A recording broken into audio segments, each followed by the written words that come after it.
John, how does it feel to be the youngest general manager in baseball history to win the Western Division of the American League?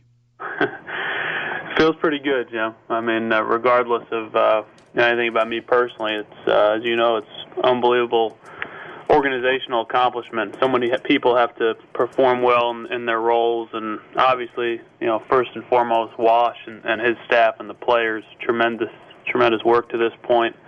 But for all of our scouts, all the great calls that they've made, all of our coaches, trainers, ticket office folks, accountants, everybody involved here, and a lot of people pulling on the same end of the rope. John, when you look at this ball club in spring training, every team is optimistic about what they could accomplish. This was obviously a goal for you.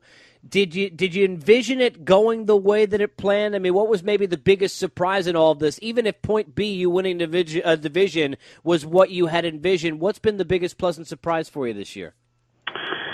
Well, I think we knew the depth would come in play for us, but on the pitching side, it's really been huge. I think there's maybe still to some degree a national perception of people that don't follow us day in, day out that we're kind of a juggernaut offensive club carrying the pitching staff, and really the exact opposite's been true this year. I mean, our pitching staff has been the constant.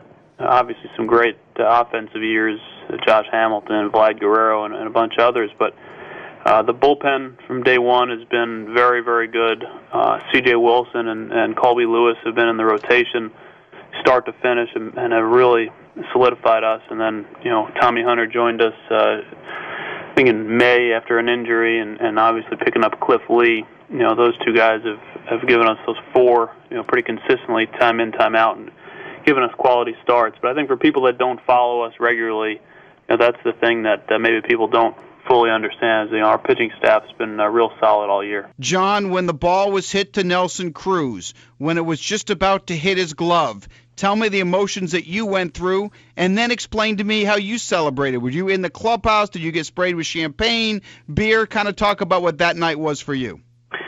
Yeah, we had the club box there over the Oakland dugout. My wife Robin was there with me, and along with a few members of the front office.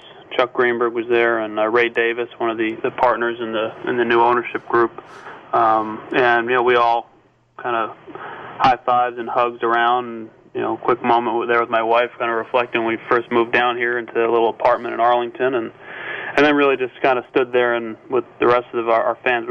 We traveled pretty heavy as a fan base this year. It was pretty impressive, especially at the end. So we had probably 300 fans or so behind our dugout.